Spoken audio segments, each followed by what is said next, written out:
With Starfield coming to our Xboxes and PCs on September 6, 2023, I figured I might as well put out my top 5 hopes for the game when it releases. Hey there, I am DoodleMan149 again, and today I'll be talking with you about my wish list for Starfield. This will include gameplay features, story elements, and hopes for the future. Let's hop into this. VATS. Right off the bat, I'd like to state that yes, I know this isn't Fallout, so Starfield can't actually use VATS itself. However, considering this game is set in the future, I'd still like to see some version of an augmented reality targeting system. Perhaps something akin to Fallout 4, where it doesn't completely freeze the enemies, but rather just slows them down a bit. Couple this with targetable limbs and body sections that cause different effects on enemies, and we'll have a classic Bethesda experience on our hands. A galaxy-spanning narrative twist. My next hope is for a massive, game-changing twist to come at some point during the story. While I'd be happy with any twist that changes our entire perspective of the game we've been playing, aside from it all being a simulation because that is just lazy, I'd specifically be most excited if we learn that the humanity we are experiencing is just a remnant of an intergalactic empire that fell to some outside force. I'd love to tease some threat that was so massive that any human empire of that size was eventually pushed back to the Milky Way and forced back into the Stone Age. Non-carbon-based life. Now, this is a little on the sciencey side, but since this is a science fiction game, I figured I'd throw it out there. I would love to see not only creatures and the like, but also other intelligent, spacefaring life in the game that is not carbon-based.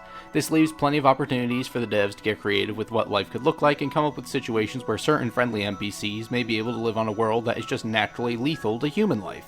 This could also make crew member mechanics interesting if you had to accommodate for a valuable crew member by making part of your ship inhospitable to other members. A cloning feature. This one certainly is not a traditional Bethesda idea, but I'd think making the players manually save throughout the game, aside from quick saves of course, would lend some more sci-fi to the setting if it had to be done through cloning the main character.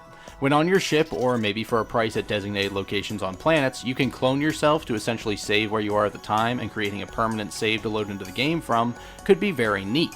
Granted, this would make the game more challenging, but if quick saves are still a thing, I think people can still get their typical Bethesda experiences. A strategy element.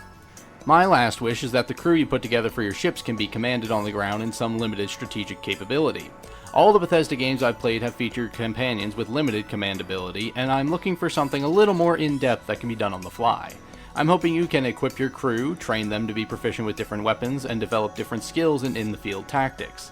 This system could even tie into the VATS-like system I mentioned earlier, where perhaps you can target a specific enemy, then in the slow-mo feature you can select certain crew members to interact with that NPC in a specific way. Viewer wishes. Now let's take a look at what the Twitter community has on their wish lists. 235nuke says that his major hope is that there isn't any crazy progression tied to the main story. A little bit of stuff at the beginning is okay, but he really enjoys the openness of older Bethesda titles and he hopes this continues. I too like the open worlds that let you basically go off anywhere straight away. New Vegas was likewise unrestricted, but there were hard enemies you'd have to fight at a low level if you wanted to make a massive shortcut at the start. Stone Jensen's main wish is that Bethesda didn't get bought out by Microsoft because now Starfield isn't coming to PlayStation, so that's no Starfield for the PlayStation community. I can understand this. I can't personally say that there's any PlayStation exclusives that I feel I've missed out on playing, but I can understand something like this, especially when past titles weren't exclusive. And MG Ducky mentions that Todd Howard said players will eventually be able to interact with other player creations in their own games. He's hoping for a ship auction house, and I gotta say, that would be fantastic. That would certainly offer something for players who struggle with design elements. Conclusion. And that's all we've got for today, explorers. Given all we know about Starfield so far, I'm hoping at least some of these wishes come true. Do you have anything on your Starfield wish list? Feel free to add your hopes in the comments down below. Also keep an eye out for my future Starfield content and subscribe for more.